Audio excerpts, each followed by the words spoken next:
Cek sound. Ya, selamat malam semuanya. Salam bahagia, salam sejahtera.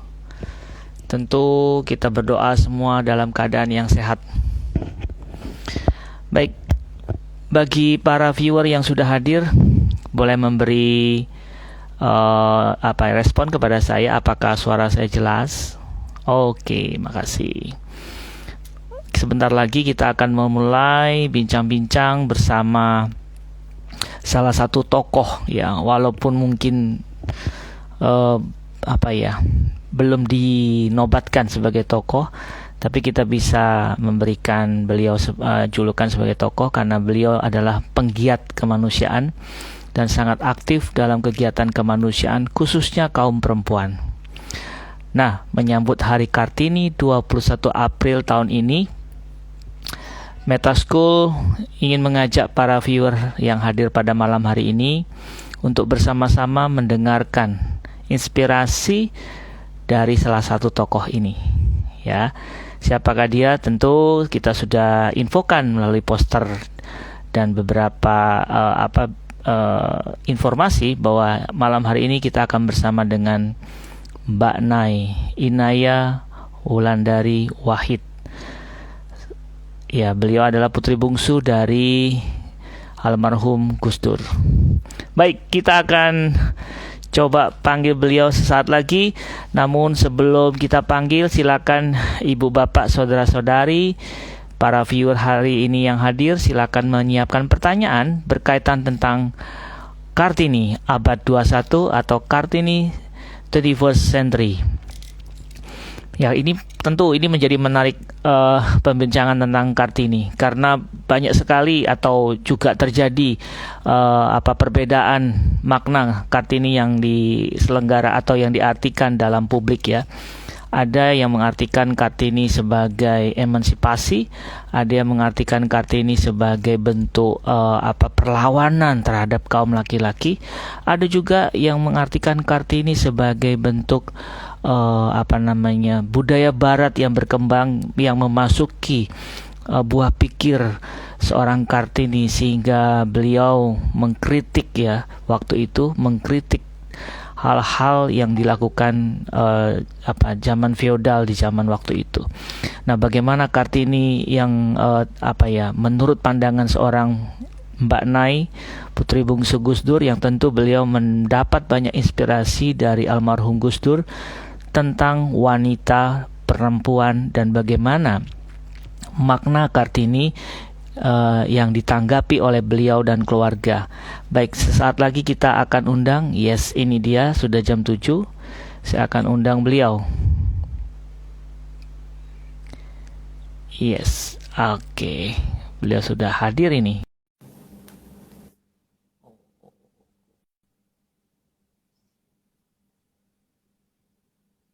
Iya, kita tunggu. Halo Mbak Nai. Are you there? Coba lagi.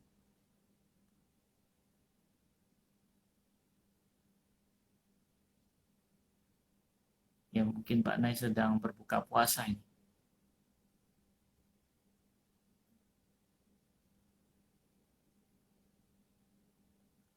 Ya, kita tunggu ya. Oke, sambil menunggu, sekali lagi jika ada pertanyaan atau hal-hal yang ingin didiskusikan pada malam hari ini, silakan ibu bapak saudara-saudari mengetik di kolom pertanyaan atau di kolom komen. Baik, saya coba lagi menghubungi beliau. Oke, Mbak Ina ya. Oke, invite. Semoga berhasil. Mbak Nai sudah hadir di sini? Oh, oke. Coba lagi.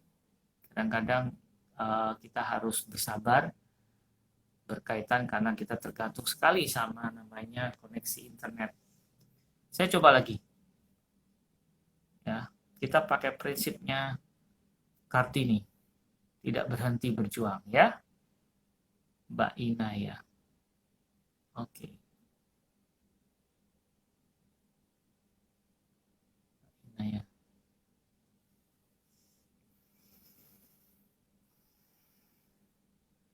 Ya, belum terkoneksi.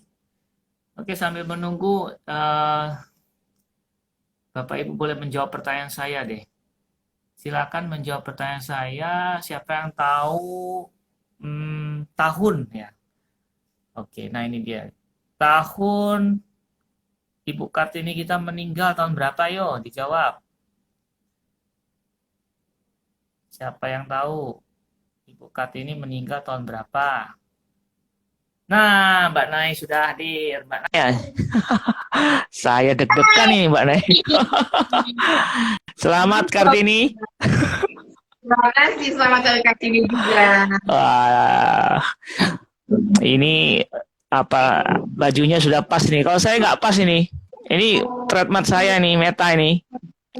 Nggak apa-apa, karena Kartini itu bukan soal kebaya. Apalagi Yes. nggak mungkin Frankie pakai kebaya kan? Ya, nggak mungkin. Jadi nanti gini. Nggak juga sih. Iya, nggak boleh juga ya, karena apa ya, Kartini sejak saya dulu sekolah, Mbak Nai. Ini kita langsung aja, Mbak Nai. Sudah buka puasa, Mbak Nai? Udah dong, ini udah Oh, Isya dong. enggak, saya khawatir kemarin. Iya, waktu itu Mbak Nai nggak apa belum buka ya waktu kita apa Zoom itu ya, belum buka puasa. Sunat, ya nggak apa-apa. Sunah. Oke. Sip, sip, sip, sip. Tambah sehat ini, tambah seger ini. Habis mandi. Habis mandi. Iya, iya, iya, iya.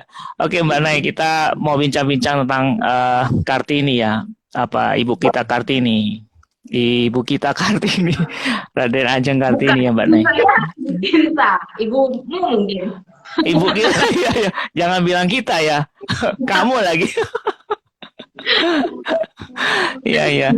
Nah, ini tadi pagi saya baca harian ya, harian Kompas di apa namanya? Opini di kolom opini.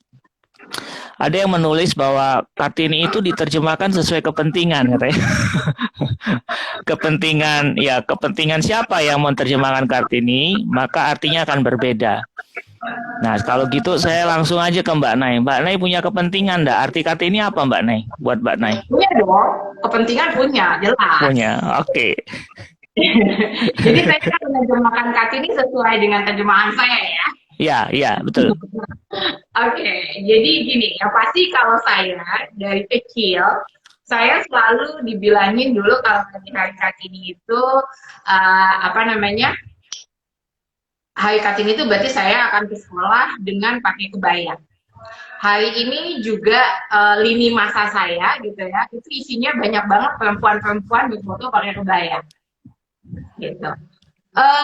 Dari dulu saya dari kecil saya juga berpikir bahwa oh ini kalau hari Kartini itu kayaknya pakai kebaya gitu. Semakin lama semakin saya dewasa tua maksudnya.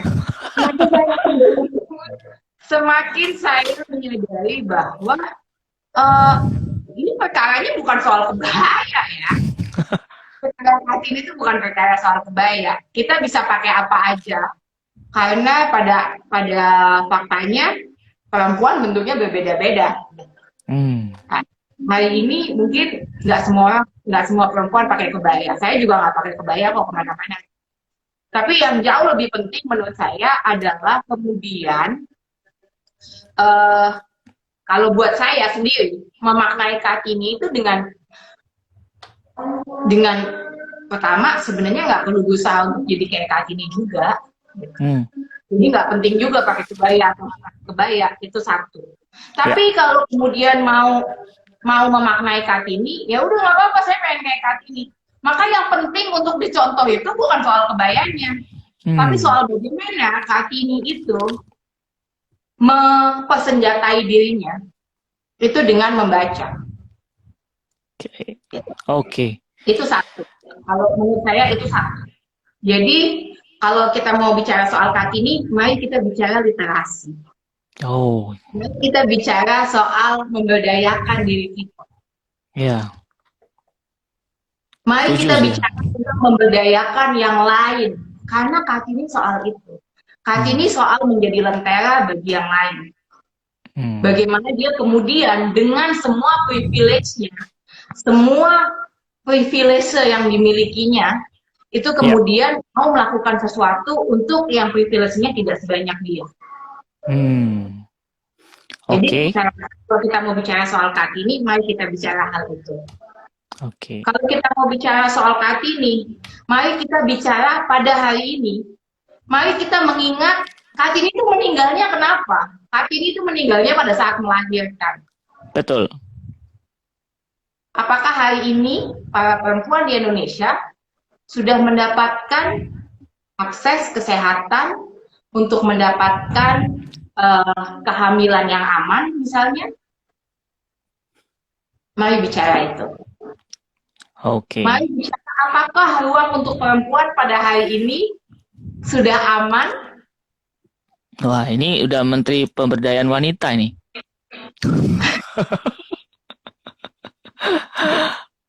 Ampun, ampun. Siap-siap loh Mbak naik perombakan kabinet dipilih ini. Ampun, ampun. Terima kasih. Iya, iya, iya, iya. Saya lihat film, iya gila kan. Enggak, saya ingat juga waktu nonton film Kartini yang diperankan Mbak Dian Sastro ya. Beliau kan sejak dapat buku itu ya, beliau luar biasa baca bolak-balik sejak beliau dilarang sekolah lanjut ya Mbak Naya kalau nggak salah. Lulus SD, kalau nggak salah mau kuliah atau gimana ya, nggak boleh dilanjutkan karena akan dipingit dan akan dinikahkan. Dan tadi Mbak Nay sudah menyinggung bahwa Kartini itu sosok literasinya yang luar biasa. Dari literasi itu beliau menulis, membaca, lalu mengirim surat ya. Perjuangan beliau kan lewat kirim surat ya kalau nggak salah Mbak Nay ya. Lewat kirim surat itu kemudian ada beberapa hal yang penting. Kemudian ada dokumentasi yang kemudian bisa membantu orang-orang lain, membantu perempuan-perempuan lain setelahnya untuk bisa juga mendapatkan literasi yang sama, mendapatkan informasi yang sama. Kartini sendiri yang ngomong kalau perempuan-perempuan sudah cerdas, sudah baca, dia udah nggak mungkin hidup kayak nenek moyangnya. Karena sudah beda pikirannya, alam pikirnya sudah terbuka kemana-mana gitu. Jadi maksudnya yang dilakukan Kartini itu sebenarnya jadi penting banget gitu ketika kita ngomongin persoalan literasi. Ya. Dan kali ini kalau kita mau membicarakan Kartini ya sudah aja kita bicarakan literasi. Oke. Sudah sampai sejauh mana nih gitu, tingkat literasi kita, dan pada hari ini di dunia yang kemudian baru gitu ya, dunia digital misalnya, literasi kita udah bukan lagi hanya literasi misalnya buku gitu, tapi juga kemudian literasi digital, sosial, begitu banyak gitu. Nah, kalau kita mau ngomongin pemberdayaan, ayo kita ngomongin soal bagaimana kita sendiri mempersenjatai diri kita dengan hal-hal gitu. Arm ourselves gitu. Oke. Nah, Mbak Nay, selama pengalaman Mbak Nay menghadapi wanita ya, wanita dan anak perempuan ya Mbak Nay. Apakah menurut Mbak Nay sudah ada perbaikan di sektor ini atau artinya Kartini setiap tahun itu adakah perubahan yang lebih baik untuk kaum Kartini? Untuk kaum perempuan, apakah sih kaum perempuan? Kaum Kartini kembarannya ya. Apakah sudah ada perubahan? Jelas, perubahan ada. Iya. Perubahan ada gitu. Kondisinya sudah berbeda. Kondisinya kita hari ini misalnya kita sudah tidak lagi bicara isu-isu yang misalnya, nah seringkali kemudian bahkan pada hari ini kita masih ngomongin ketika kita ngomongin kayak gini nih, ayo kita ngomongin soal Kartini, perayaan Hari Kartini, yang dibicarakan kemudian adalah soal emansipasi. Oh ya, perempuan bisa jadi apapun. Ya mungkin memang pada beberapa titik itu masih relevan dalam artian itu aja masih belum selesai persoalannya. Yeah. Hari ini banyak sekali narasi-narasi yang kemudian misalnya menjadikan perempuan di rumah aja, perempuan itu makhluk mulia. Kalau misalnya keluar untuk bekerja nanti jadi nggak mulia lagi. Padahal sebenarnya Kayak kami ingin memuliakan perempuan sehingga perempuan gak harus kerja keras di rumah aja. Hmm. Padahal bekerja itu bukan persoalan kerja keras, bukan soal Hmm. mendapatkan upah, bukan hanya persoalan itu. Tapi bagaimana kemudian misalnya kalau kita bicara wellness, kita bicara soal kebutuhan sebagai manusia gitu. Ya, Untuk menjadi wellness salah satunya adalah bekerja, gitu. ya, Berkarya, berkarya. gitu. Mengekspresikan diri. Gitu.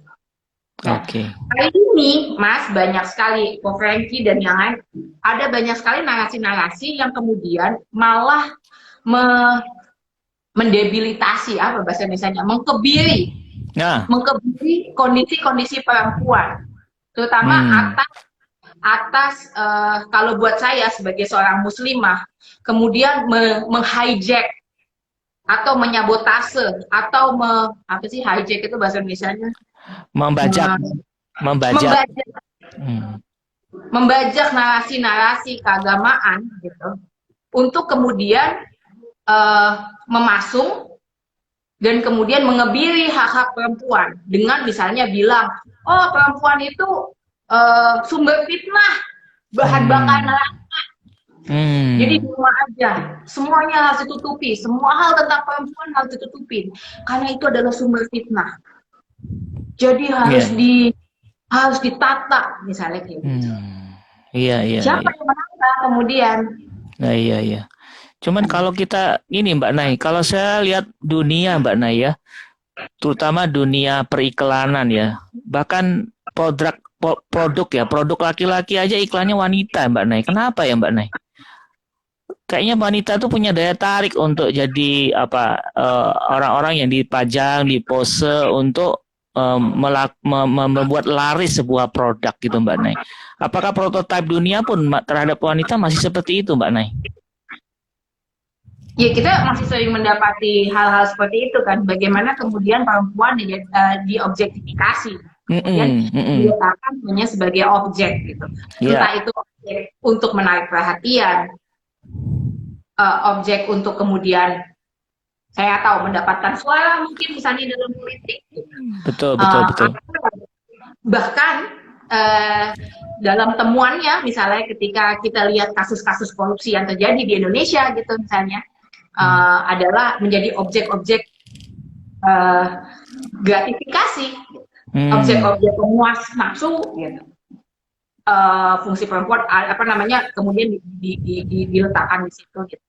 Ya itu masih jadi persoalan juga. Makanya hari ini ketika kita bicara soal perempuan, kita nggak lagi cuma bisa bicara soal ya kan perempuan udah sekarang bisa kerja jadi apa aja. Nggak sesimpel itu ketika kita bicara hari Kartini gitu ya. Mm-mm, mm, Nggak cuma sesimpel itu. Ada banyak mm, isu lain. mm. Banyak banget seringkali kemudian dimaknai emansipasi perempuan gitu, emansipasi apa namanya gender itu kemudian dengan ya udah yang penting bisa kerja, yang penting sekarang mereka bebas ngapain aja, bukan itu gitu. Tapi Hmm. sudahkah ruang aman itu ada misalnya, Hmm. Hmm. sudahkah regulasi mendukung. Ya, Nah, RUU PKS saja sampai sekarang masih belum disahkan. ya, ya, ya, ya. Jadi Oke. PR-nya masih banyak banget. Ya, ya, ya. Nah, Apakah ya, kemudian misalnya gitu ya, ya. dalam konteks lingkungan hidup, dalam konteks buruh misalnya, dalam konteks ekonomi, dalam konteks pendidikan, dalam konteks politik, dalam konteks agama, sudah dalam konteks kesehatan.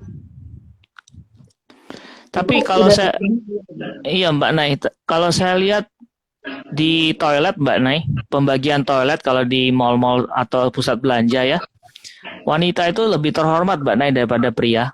Pria itu kalau maaf bicara pipis itu terbuka. Kalau wanita tertutup ini, ini sudah terjadi berarti apa pembangunan martabat wanita lebih tinggi gitu ya. Saya pakai analogi toilet ini. Well, sebenarnya nggak gitu juga gitu. Itu kan Iya. sesuai kebutuhan.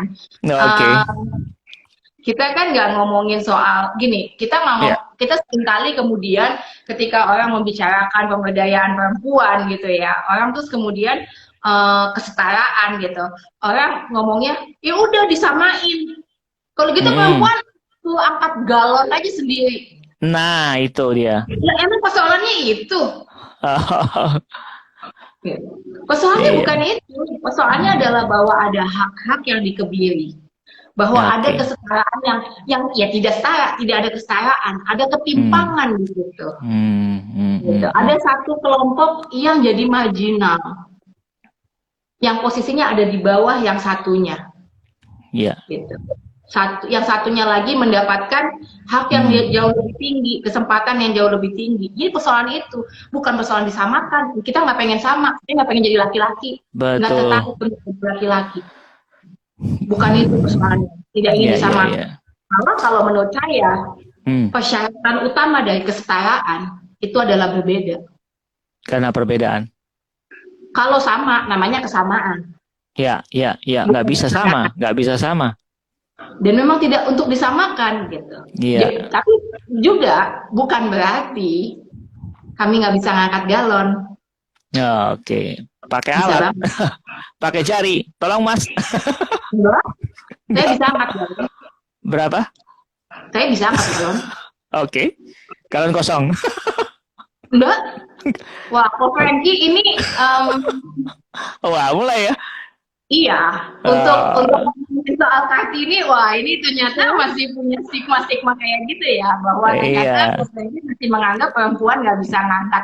Saya tadi dapat pertanyaan menarik banget tadi pagi. Tadi pagi ya. Ada Ya. orang ngomong, eh, jadi saya pada beberapa hari ini, karena dalam rangka Kartini, dari kemarin ngomongin soal Kartini, itu tadi ada mendapat pertanyaan gini, eh perempuan maunya disetarakan, tapi nggak Hmm. mau dapat pekerjaan apa ini, pekerjaan berat dalam artian misalnya ngangkat jadi kuli apa segala macam. Ya. Saya bilang ada begitu banyak fallacy dalam pernyataan tersebut. Hmm. Satu, persoalannya mereka bilang kenapa menolak jadi melakukan pekerjaan berat kalau gitu, pekerjaan Oke. fisik berat, kalau maunya disetarakan. Satu, problemnya bukan itu. Problemnya adalah kesempatan yang timpang. Oke. Sekali lagi, tidak ingin disamakan, bukan untuk disamakan. Tapi ada ketimpangan kesempatan, ada ketimpangan hak, ada diskriminasi yang terjadi. Itu satu dulu. Yang kedua, kemudian siapapun boleh kok menolak untuk bekerja berat kalau emang nggak mau. Yang cowok juga boleh, saya bilang. Kalau dia nggak mau, saya nggak mau jadi ngangkat-ngangkat batu. Saya pilih pekerjaan lain, boleh. Nggak ada masalah. Yang ketiga, kalau teman-teman itu kemudian pergi ke Hmm. daerah-daerah, misalnya kayak di Bali, itu perempuan-perempuannya ngangkat batu. Ya. Ke India, perempuan-perempuannya ngangkat batu. Mama-mama di Papua, Hmm. itu ngangkat air berkilo-kilo. Ya. Hanya supaya keluarganya bisa dapat air. Air yang Oke. seberat itu. Di Afrika juga. Hmm. Dan kemudian kita bertanya, bahwa perempuan nggak bisa melakukan kerja berat. Masa sih? Masa sih? Ya. Artinya Kartini kita harus siasati bukan seperti persamaan ya, persamaan gender ya bukan pasti ya Mbak Naya, tapi lebih kepada hak dan kesempatan yang diberikan harus sama, seperti itu. Ya, Ya toh? mendapatkan hak yang sama. Hak dan Seluruh kesempatan warga negara identitasnya sama. Makanya ketika harus kita sama. kesetaraan, Ya, mari kita bicara identitas apapun. iya. Apapun ini. Karena Ini gini, ketika hari ini kita ngomongin pemberdayaan perempuan, ya, tidak cukup hanya bicara soal pemberdayaan perempuan, harus lintas sektor. ya. Identitas-identitas yang lain juga harus diberdayakan.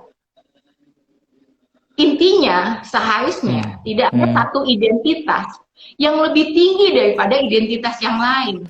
Oke.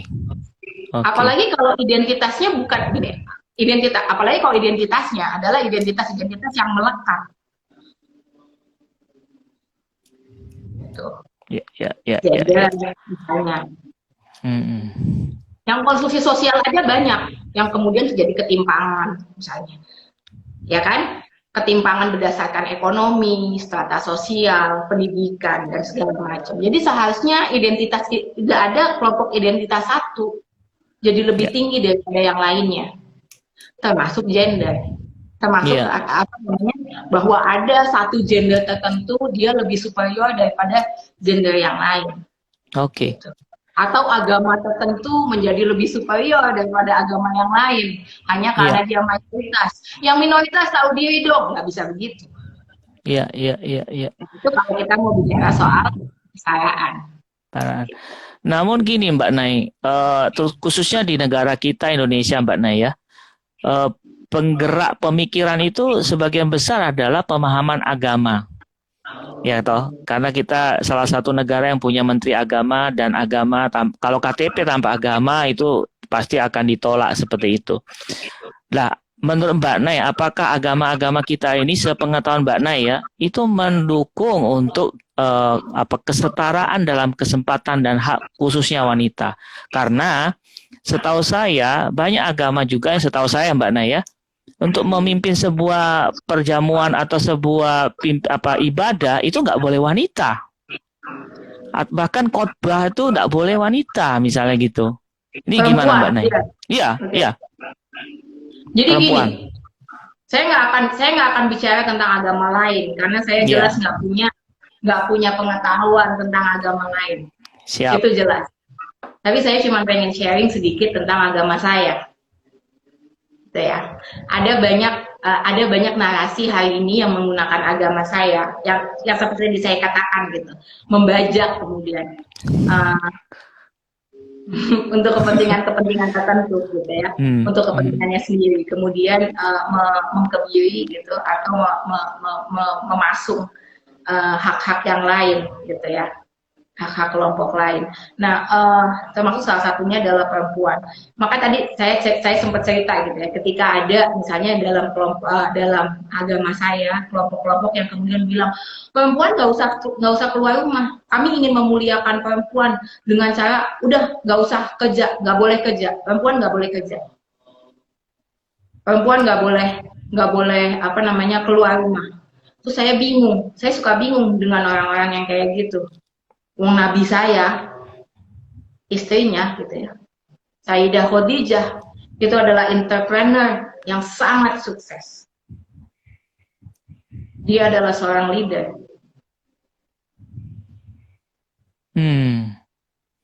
Istri Nabi yang lain, mimpin perang. Malahan ya. Jadi, saya nggak tahu gitu. Jadi kalau saya nggak tahu kalau agama lain, tapi kalau di agama saya ada begitu banyak ayat-ayat yang sebenarnya bisa kita lihat bagaimana kemudian dia malah keluar karena kesetaraan itu. Iya. Bagaimana posisi perempuan menjadi begitu disetarakan. Gitu. Jadi baik. Tapi kemudian narasi yang berkembang hari ini yang ekstrem bukan yang itu. Betul. Ada banyak sekali narasi-narasi dalam agama yang membicarakan kesetaraan. Betul. Membicarakan posisi perempuan setara dengan laki-laki. Oke, ini ada pertanyaan dari Ibu Ima nih, Mbak Nai. Wanita dan perempuan, Mbak Nai. Apakah kita harus membedakan pernyataan itu, dan apakah ada perbedaan makna perempuan dan wanita? Yang mana yang lebih baik? Oke, yang mana yang lebih baik? Jadi penyebutannya. Yang sekarang banyak digunakan adalah perempuan, karena itu mengacu pada etimologinya bahwa perempuan. Jadi yang diempukan gitu. Oke. Nah, jadi kemudian kenapa lebih banyak yang digunakan sekarang adalah perempuan, bukan wanita. Perempuan. Hmm. Ada legendanya, legendanya. Banyak yang ngomong kalau wanita itu katanya dari akar katanya dari wani ditoto, gitu. Oh, Makanya cowok. kemudian tidak digunakan lagi terminologi wanita. Oke. Gitu. Ini tadi ada yang nyaut nih, apa namanya? Heeh. eh Persoalan ngangkat galon itu soal kemampuan. Kemampuan. Iya. Oke, betul. Bukan persoalan gender. Persoalan apakah Iya. Anda cocok atau enggak. Iya, Anda seorang orang yang Kalau berlatih orang atau cocok, enggak? mau dia laki-laki juga nggak harus ngangkat Enggak galon. bisa. Setuju, setuju, setuju. Ini agak terbuka nih pandangan nih. Lalu, Ada yang bilang iya. gini, apa namanya, let's all be done with love. Betul, kalau kita mencintai sesama, itu artinya kita mensetarakan. Artinya kita mendukung dan menyadari kalau ada ketimpangan. That's love. That's love. Memperjuangkan, memberdayakan, Iya, menyadari iya. bahwa ada yang salah dan perlu diperbaiki. That's love. Oke. Menggunakan privilege-nya untuk make sure bahwa yang lain yang privilege-nya kurang perlu dibantu dan disupport. That's love. Oke. Lalu kalau ada istilah kodrat, Mbak Nai, ada istilah kodrat, ya. Kamu tuh kodratnya wanita, kamu kodratnya pria. Wanita itu gimana? Kodratnya wanita. Secara genetik kan kok. Kodratnya di rumah aja. Jadi ada label. Lalu juga kalau secara kromosom kan memang berbeda kan pasti ya. Karena itu akan secara genetik dan akhirnya hormonal akan berubah. Tapi istilah kodrat nih Mbak Nai setuju nggak? Wanita itu ada kodratnya. Ya, perempuan sama laki-laki memang berbeda. Laki-laki punya kodrat.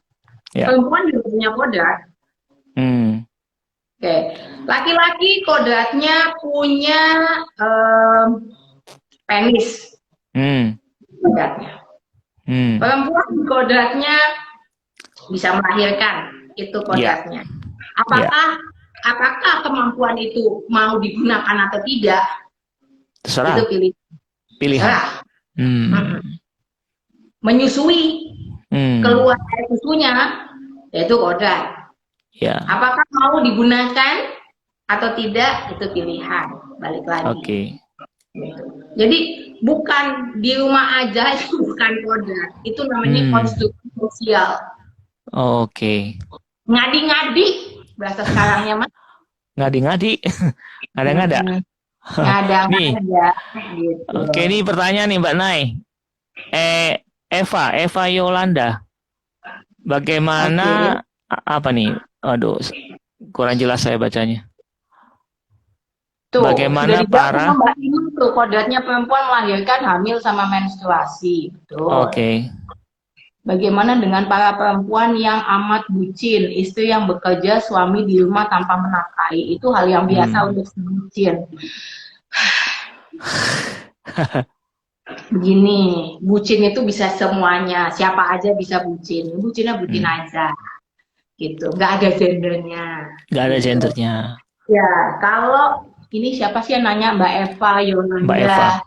Mbak Eva Yolanda Sidabuta. Kalau Mbak Eva Yolanda Sidabuta nonton film Kartini yang versi Dian Sastro, di situ ada tuh adegan di mana Kartini itu ngomong sama ibu-ibu sekitarnya itu ya. Di belakang rumahnya dia itu yang kemudian nanti di sekolahin itu yang dia dididik, diajarin segala macam gitu untuk ibu-ibu supaya bantu para ibu-ibu ini untuk bekerja.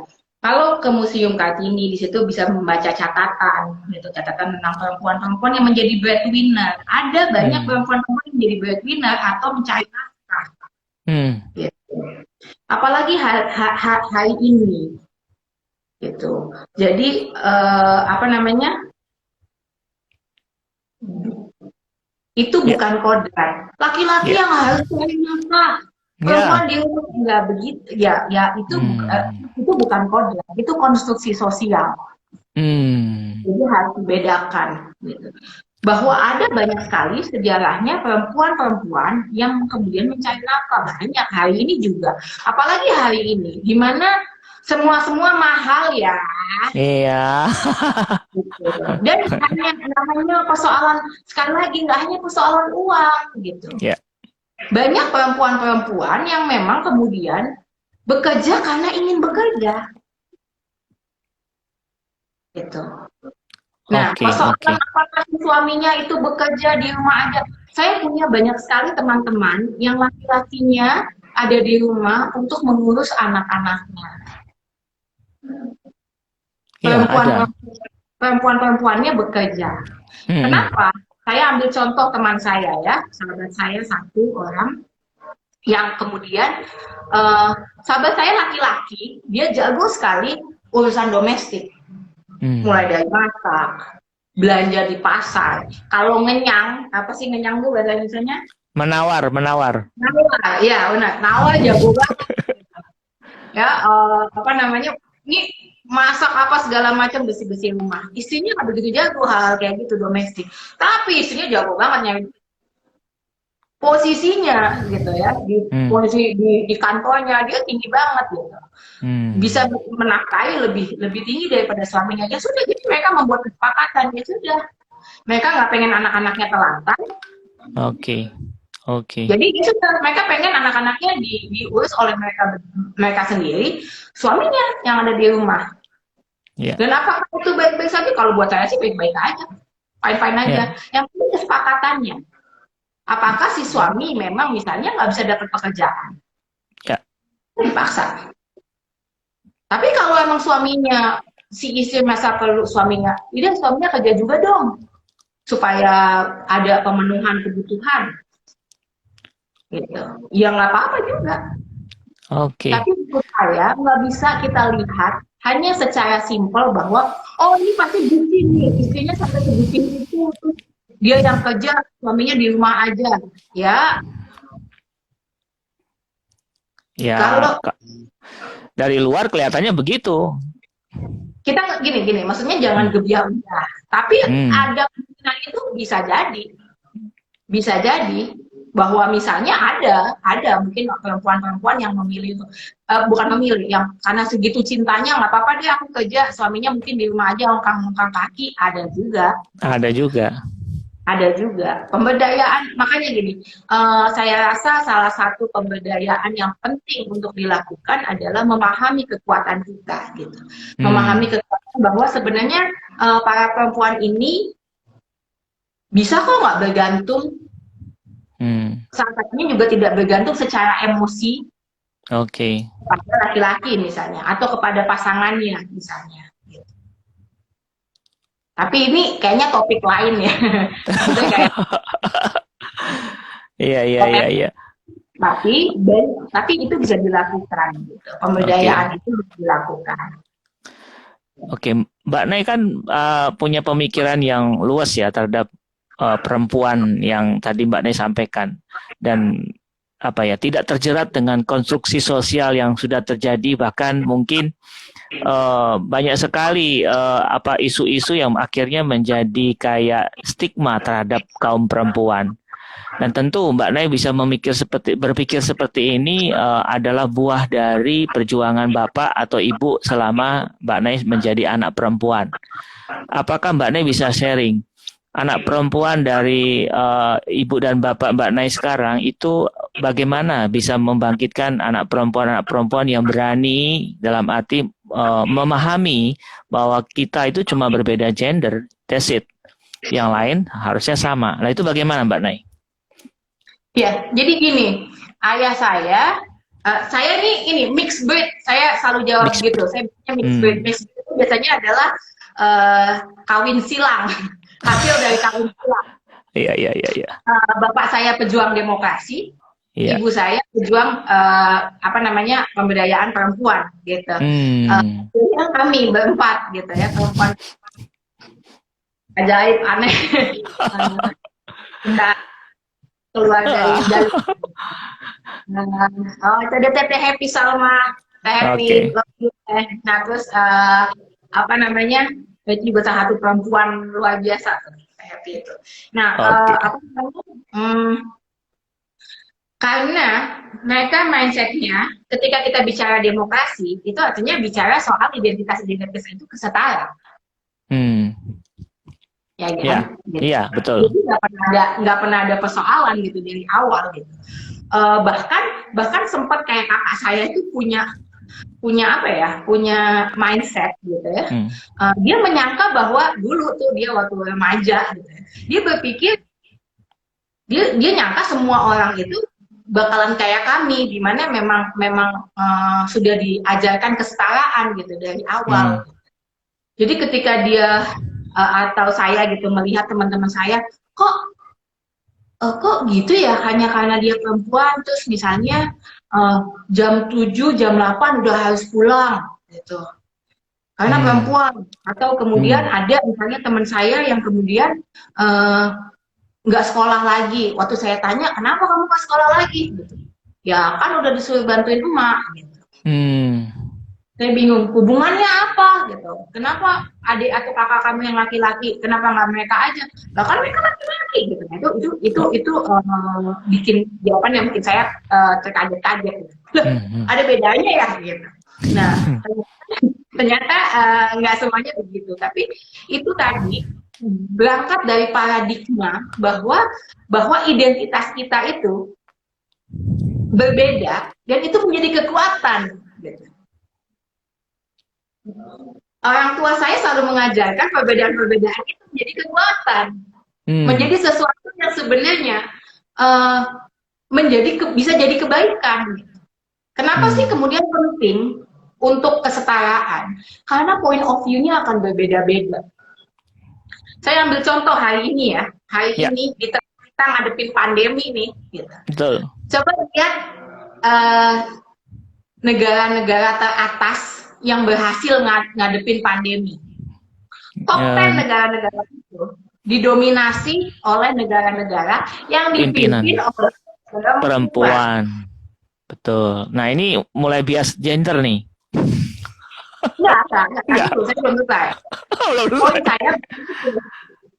Poin saya bukan, saya tidak sedang bilang bahwa lebih jago perempuan, enggak, karena negara yang dipimpin oleh laki-laki juga banyak yang kemudian bisa menghadapi pandemi dengan baik, gitu. Tapi poinnya adalah ada kekuatan yang akan hilang kalau kemudian perempuan misalnya tidak diberikan ruang yang setara, tidak diberikan kesempatan yang sama. Betul. Bahwa perempuan-perempuan itu juga punya kekuatannya sendiri, dengan bentuknya sendiri. Dengan pemikirannya sendiri, dengan approach yang berbeda. Misalnya, ya, dia punya kekuatan sendiri. Itu bentuknya gini. Dan ini kemudian semakin terlihat di dunia. Semakin berbeda-beda, kekuatannya semakin besar. Betul bahwa dinamikanya juga semakin banyak, tapi kalau bisa di-manage dengan baik, maka kekuatannya juga jadi besar. Setuju. Terakhir, masalah ekonomi ketika pandemi ini, ada pembahasan juga, saya sempat baca Mbak Nay. Indonesia menuju Indonesia emas, sebenarnya salah satu peningkatan ekonomi jangan hanya lihat bagaimana kita proaktif dalam mengelola sumber daya alam, tapi juga aktif bagaimana memberi kesempatan wanita mendapat karir, katanya gitu. Karena ketika wanita mendapat karir yang pas atau sesuai, itu juga akan meningkatkan ekonomi negara, seperti itu. Lalu saya juga teringat Mbak Nay, waktu itu kalau tidak salah Hari Perempuan Internasional diselenggarakan di Amerika dengan cara ada satu komunitas Mbak Nay menggerakkan semua wanita untuk tidak belanja dalam satu hari. Ternyata nilai saham langsung anjlok Mbak Nay.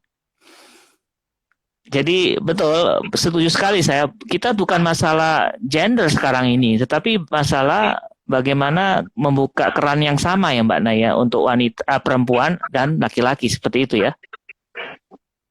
Ini aja kita baru ngomongin 2 gender ya. Iya, Belum ngomongin belum, gender yang lain. belum. XXY, XX, Y. Y. Nah, nah, makanya itu tadi gitu. Iya, Menurut saya semakin semakin berbeda kita, maka kemudian sudut pandangnya juga akan semakin semakin banyak, sehingga kemudian approach yang bisa dilakukan juga semakin banyak, dan itu menjadi iya, kekuatan. Kalau saya pribadi, saya orang yang memandang bahwa perbedaan itu menjadi kekuatan gitu. iya. Nah, Oke. itu sebabnya kenapa kemudian penting. Banyak orang, terutama misalnya kayak laki-laki, menganggap kalau kesetaraan itu kemudian merugikan mereka. Padahal Hmm. enggak. Pada akhirnya itu akan menguntungkan mereka. Iya, iya, iya, iya. Tuh. Oh, Kita saling support aja. betul. Saling support Jadi, aja. betul. Jadi, para perempuan ini tidak sedang berusaha untuk melampaui laki-laki. Kalau melampaui laki-laki itu kan kesetaraan.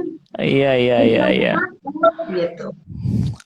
Saya Um, pernah dalam saya nggak ngerti karena ini sering banget ya ini apa istilah bahwa kemudian laki-laki merasa bahwa oh ya udah kalau gitu sama, berarti pelakuannya harus sama gitu. Misalnya saya hmm. pernah ditanya dalam sebuah forum apa Hari Perempuan gitu ya, ditanya gini, kalian kan enak udah dapat tuh Hari Perempuan, kami nggak ada Hmm. hari laki-laki gitu katanya. Hmm. Bisa jawab gini, ada hari laki-laki. Terus dia nanya kapan? Tiap hari. Iya, tiap hari. Tiap hari ya. Iya. Selama ini, setiap hari mereka jauh lebih diutamakan gitu. Dan masa Hmm. kita hanya untuk mengingatkan bahwa, hai, ada loh yang namanya kesetaraan. Kami juga ingin kesetaraan. Itu aja masih kok kami nggak dapat gitu. Ah, Seakan-akan diambil. iya, iya, iya. Seakan-akan diambil haknya. Padahal tidak sedang begitu. Iya, iya, Padahal iya. yang kita inginkan adalah saling dukung, saling support. Tidak sedang berusaha untuk meniadakan yang lain, atau Hmm. menihilkan yang lain, atau merendahkan yang lain. Ketika kita bicara kesetaraan, maka kesetaraan it is gitu. Ya sudah, berarti setara, punya kesempatan yang sama, punya hak yang sama. Seberapapun Oh, berbedanya. oke, oke. Nah, kalau kita beralih ke apa? Ke pendidikan, Mbak Nay. Eh, Mm-mm. Terakhir ini sejak pandemi ternyata angka perkawinan atau pernikahan anak perempuan ya. Anak perempuan tuh meningkat, Mbak Nay. Ya kan? Terus terakhir saya baca di harian yang sama bahwa ada pengakuan dari satu orang perempuan yang menikah di umur 13 tahun dan punya anak di umur 14, terus ditinggal suaminya dan seterusnya lah. Mbak Nay, kita sebagai orang yang mencintai Indonesia, kira-kira hal apa yang kita perlu lakukan di dunia pendidikan, khususnya kami di Meta School, untuk menguatkan ya nilai-nilai ini supaya para anak perempuan itu bisa lebih kuat, tidak sekonyong-konyong hanya ingin bakti kepada orang tua, akhirnya melepas ya kelajangannya dengan menikah usia dini. Silakan Mbak Nay. Iya, memang pernikahan dini ini sekarang jadi satu satu problem besar juga di Indonesia. Iya. Dan alhamdulillahnya kemarin angka apa namanya angka untuk pernikahan usia gitu ya, usia batas bawah pernikahan itu yang tadinya 17 itu 16 17 ya 17 ya 16 16 16 kemarin. itu sekarang sudah dinaikkan gitu kan. Betul. Diharapkan ini membantu mengurangi angka pernikahan dini. Tapi memang pada kenyataannya gitu masih banyak banget angkanya gitu. Dan 13, 12 bahkan 11, 10 pun ada gitu. Kemudian sudah dinikahkan, ada yang karena alasan ekonomi, ada yang karena supaya tidak menjadi fitnah dan segala macam, dan juga karena adanya narasi-narasi yang kemudian misalnya kemarin kita bisa lihat tuh gitu, ada satu apa namanya, ada satu wedding organizer misalnya terus yang sempat viral gitu, wedding organizer yang kemudian mengkampanyekan pernikahan anak Hmm. gitu. Saya ketawa tadi karena saya ingat ada wedding organizer lain yang namanya sama, itu sampai Hmm. harus bilang memberikan ini disclaimer bahwa kami bukan yang mendukung pernikahan anak ya gitu, Hmm. karena itu kemudian jadi sangat viral. Tapi poinnya adalah narasi ini kemudian berkembang. Padahal apa namanya, tanpa narasi itu aja sebenarnya sebelumnya sudah banyak gitu kejadian-kejadian itu. Nah, apa yang kemudian bisa dilakukan itu pertanyaan yang baik banget gitu ya. Apa yang bisa dilakukan? Tentu orang tua kemudian perlu menyadari bahwa usia segitu memang kemudian pertanyaannya kenapa sih apa yang salah gitu Iya, dari iya. menikah usia segitu. Well, pada fasenya itu usia segitu anak-anak itu memang belum waktunya untuk misalnya kemudian menjalani pernikahan. Aduh, yang udah dewasa aja ya dengan pernikahan aja beratnya setengah mati gitu. Betul. Dan, apa namanya, apalagi mereka gitu ya, anak-anak Mm-mm. itu ada banyak mereka belum bisa membuat konsen misalnya ya. Hmm. Terus kemudian fase psikologinya juga belum cukup, fase biologisnya juga, sehingga Iya, banyak sekali kemudian kejadian-kejadian di mana angka apa namanya meninggal pada saat melahirkan iya. seperti Kanker itu. serviks, ya. Betul gitu. Jadi itu Mm-mm. memang fasenya masih fase belajar, bermain, Betul. bebas. Maka yang penting juga kemudian adalah orang tuanya gitu Iya. untuk memiliki kesadaran bahwa itu memang bukan fasenya mereka, dan pernikahan bukanlah jawaban dari segala Gak, problem Brahma. Iya, iya, dunia. iya. Gitu ya. Kayaknya apapun persoalannya, jawabannya adalah nikah gitu. Enggak begitu. Iya, iya. Bapak, ibu, yang Iya. ada pernikahan menambah problem. Masalah. Ya kan, karena dua Gitu. insan bertemu yang tidak pernah ketemu ditemukan dalam satu atap, dalam satu ranjang, ya kan? Ribut pasti ada ya di awal. Ya, Tapi, jadi kesadaran itu juga harus mulai di apa ya? hmm, Di kita harus ya, menormalisasi bahwa pernikahan itu bukan jawaban dari persoalan-persoalan loh, gitu. hmm, Bahwa ada mungkin bahwa pernikahan itu bukan jawaban dari yang sesuatu yang kayaknya wajib banget gitu. wise, Stigma itu mantap. kan kemudian banyak, sehingga kemudian ketika anak-anaknya belum menikah kemudian jadi persoalan curhat nggak, bukan, nah misalnya kayak gitu. Nah sehingga Aduh, batuk kemudian saya. menormalisasi bahwa pernikahan dini nggak apa-apa, Ya, yang penting mereka menikah gitu. Padahal ada banyak persoalan yang menyertai hal tersebut gitu. betul, betul, betul. Baik, Jadi baik. Ini Mbak Nay semangat sekali bicara wanita hari ini. iyalah Oh iya, banget.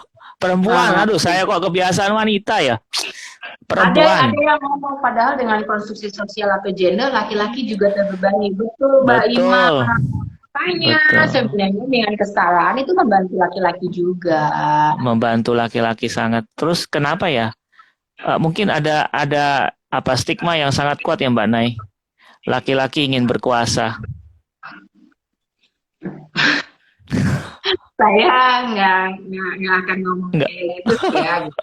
Karena maksud saya gini, patriarki itu kan lahir dari sudut pandang patriarki gitu ya. Patriarki. Uh, dan ini ada yang menarik nih. Dari kemarin saya ditanya persoalan women support women.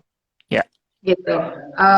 Banyak banget yang ngomong gini, nggak ada tuh yang namanya women support women. Buktinya lihat aja yang banyak nge-bash perempuan itu ya perempuan sendiri gitu. Terus lihat aja kemarin ada satu selebriti yang luar biasa secara fisik, kalau menurut saya itu standar masyarakat tuh cantik banget gitu ya. Itu di-bash gitu. Karena apa namanya kelihatan auratnya, dan kemudian wah tuh harusnya dioperasi aja dan bla bla bla segala macam gitu. Dan itu yang memberikan komen-komen itu adalah perempuan gitu. Terus banyak banget orang-orang yang kemudian bilang, wah nggak ada tuh namanya women support women atau sister support sister gitu. Tuh buktinya aja gerbong perempuan tuh. Hmm. Gerbong perempuan isinya jauh lebih kejam daripada gerbong yang umum. Gitu. Hmm. Nah, kalau buat saya, ya ada memang fakta seperti itu ada. Gitu. Saya nggak akan bilang, saya nggak akan menafikan bahwa fakta itu nggak ada. Gitu. Ada. Ya. Tapi saya juga melihat banyak sekali fakta di mana perempuan support perempuan itu banyak banget juga. Nah, Hmm. yang saya lihat itu kan ada ya sudut pandang yang kemudian menganggap bahwa laki-laki jauh lebih berhak, jauh lebih tinggi posisinya daripada perempuan atau daripada gender yang lain. Itu sudut pandang patriarki. Atau sudut pandang yang menganggap perempuan yang memang apa namanya menganggap perempuan rendah atau misogini gitu. Nah, sudut pandang ini patriarki atau misogini itu nggak punya gender kok. Jadi Hmm. kok jadi kayak nggak karena co-Frankie laki-laki terus otomatis co-Frankie pasti patriarkis gitu atau Hmm. misogini Ya. gitu ya. Enggak juga. Saya bertemu dengan banyak sekali laki-laki yang tidak patriarki, tidak misogini. Saya bisa menyebutkan banyak gitu. Terutama Hmm. hari-hari ini. Laki-laki di lingkungan saya, di sekeliling saya nggak punya nggak menggunakan sudut pandang itu. Nah, karena nggak ada gendernya juga, bukan berarti kalau dia perempuan, otomatis dia tidak patriarkis Hmm. Bisa atau jadi tidak ya. misogini. Iya. Tapi bisa jadi, karena itu adalah konstruksi sosial yang sudah dibangun lama sekali, sehingga itu kemudian sudah masuk ke dalam pikiran-pikiran para perempuan juga. Jadi mereka menganggap dirinya, ya emang kita lebih rendah daripada laki-laki, gitu. Itu mah Hmm. itu tuh yang kayak gitu tuh itu tuh kepengaruh orang barat tuh para Hmm. feminis atau bahkan banyak yang kemudian bilang itu feminazi gitu misalnya Oh.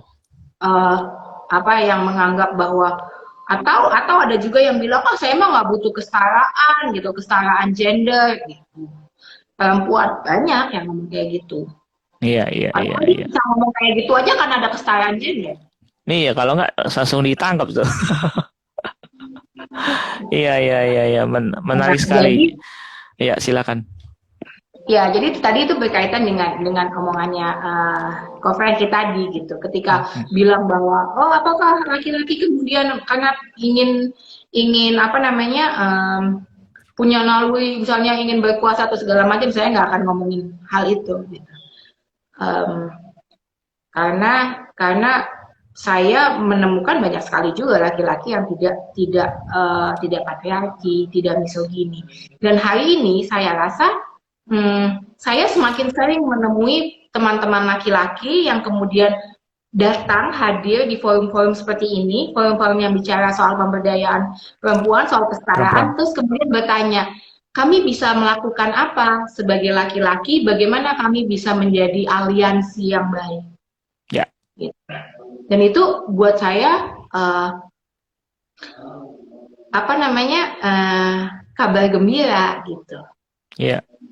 Jadi kami senang gitu bahwa ada orang-orang yang kemudian mau bilang bahwa oh ya apa namanya kami bisa melakukan apa ya dengan privilege kami gitu. Hmm. Dan itu ya banyak yang bisa dilakukan. Ayo mulai suarakan kebutuhan apa namanya mengatasnamakan gender gitu kesetaraan baik itu gender atau identitas-identitas yang lain bahwa ada hak-hak yang perlu dipenuhi bahwa ada ketimpangan hak asasi kebutuhan yang belum terpenuhi akses-akses yang masih jauh untuk didapatkan yuk mulai ngomongin itu yang Hmm. laki-laki boleh loh uh, apa namanya ngomongin kapan ya PKS di Sahid misalnya Hmm. gitu karena kepentingannya bukan hanya untuk perempuan ada banyak gitu. Betul, betul, Kapan betul. ini apa namanya apa yang bisa kita lakukan untuk mengurangi pernikahan dini kayak tadi itu luar biasa. Dan saya rasa itu pemikiran-pemikiran yang perlu semakin dan semakin banyak disebarkan, dimiliki. Gitu. Baik. Iya. Wah, itu lengkap sekali ya. Ya, jadi memang emansipasi persamaan gender mungkin menjadi bahan wacana yang sudah tidak langka di perkotaan ya Mbak Naya. Gender, bukan Kesetaraan. gender. Oke, Nah, kesetaraan. Nggak mau gender saya jadi sama yang lain. Betul. Maaf, kesetaraan gender ya. Kesetaraan gender ini dan emansipasi wanita perempuan ya. Itu menjadi wacana yang sudah lazim di perkotaan ya Mbak Nay. Tapi di wilayah-wilayah yang susah dijangkau dengan internet atau listrik dan juga masih adanya kayak budaya-budaya lokal yang seringkali menindas ya tanda petik wanita dan selalu menjadikan orang yang kedua dalam rumah tangga. Ini mungkin jadi PR kita Mbak Nay ya. Betul gitu Mbak Nay, kejadian yang fakta di lapangan paling banyak malah di desa-desa. Ini ada Ibu Eva juga mengatakan di desa, di dusun atau di wilayah yang sulit dijangkau oleh pengetahuan listrik, internet, itu menjadi wilayah-wilayah yang suram untuk perempuan.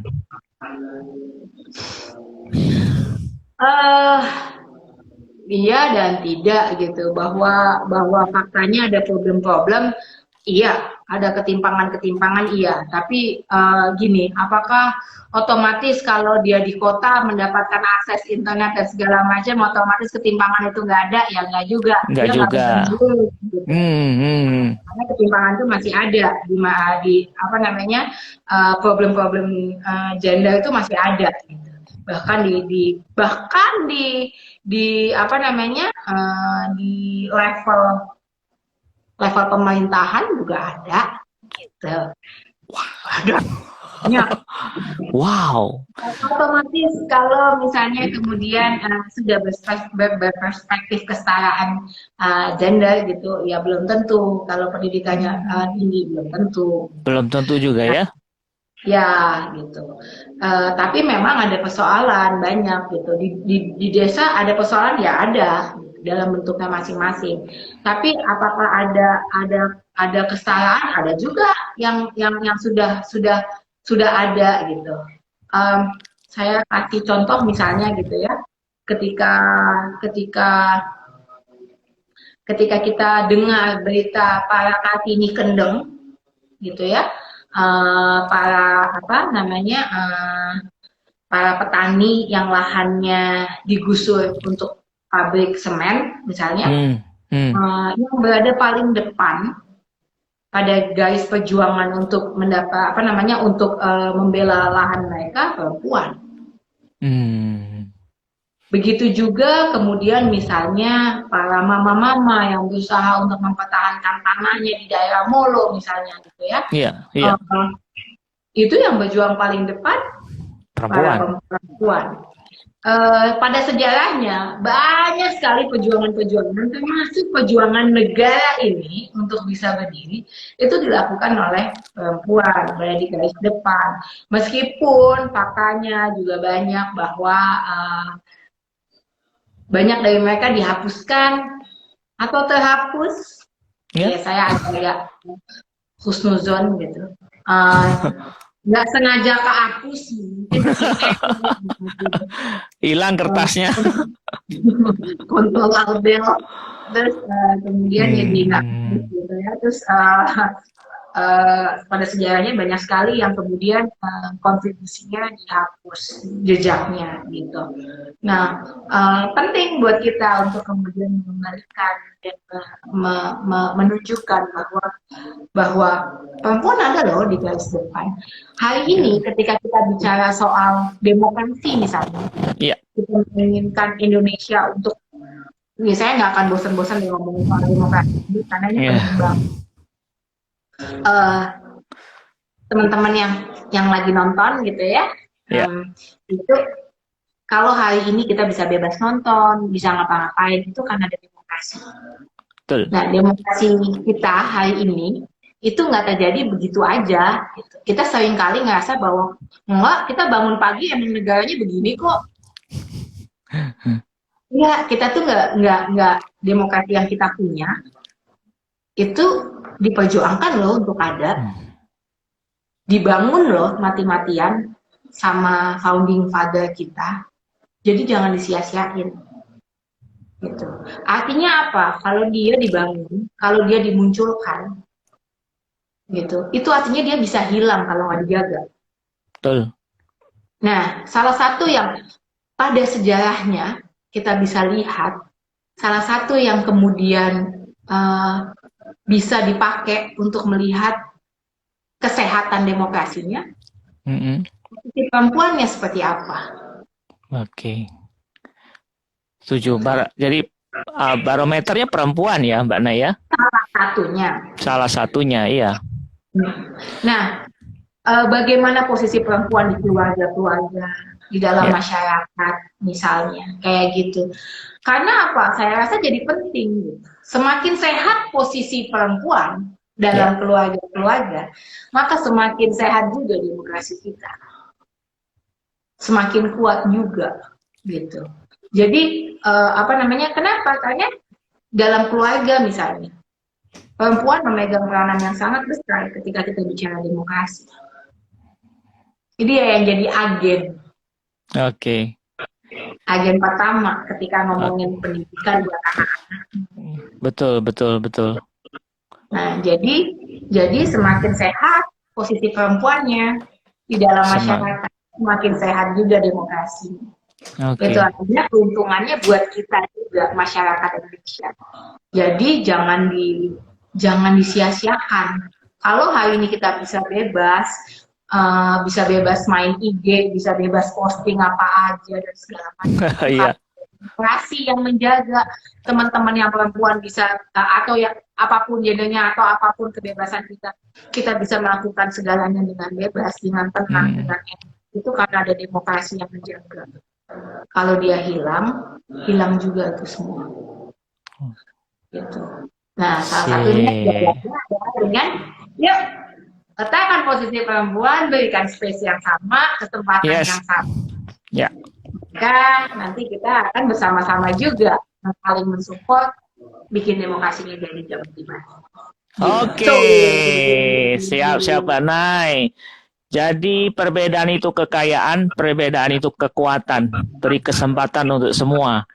Bukan karena kita berbeda gender, maka kita berbeda kesempatan. Tetapi kita saling menguatkan untuk satu Indonesia yang demokrasi.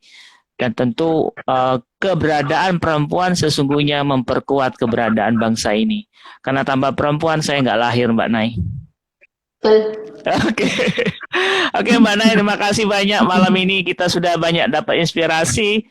Dan luar biasa, Kartini kita peringati tiap tahun. Semoga mungkin jadinya nanti kayak hari laki-laki aja, Mbak Nay. Bahwa hari perempuan itu setiap hari juga. Gitu ya. Amin. Oke, selamat Hari Kartini. Semoga para perempuan dimanapun berada, khususnya di Nusantara, selalu giat untuk literasi, selalu giat untuk bukan berjuang sebenarnya, selalu giat untuk mempromosikan bahwa perempuan itu tidak ada bedanya cuma satu, gendernya saja. Tetapi dalam kesempatan dan hak, perempuan punya hak yang mempunyai kesamaan. Begitu Mbak Nay? Nggak perlu sama, karena semakin kita tahu perbedaan kita, maka kita akan dapat melihat titik-titik persamaan kita. Oke. Gitu. Nah, thank you friendly semuanya yang nonton. Jangan lupa dukung terus supaya RUU PKS-nya cepetan disahin. Tok. Banyak ruang aman untuk para perempuan. Yeay. Hidup perempuan Indonesia. Terima kasih Mbak Nay. Hidup kesetaraan. Hidup kesetaraan, ya. Oke, thank you. Bye-bye.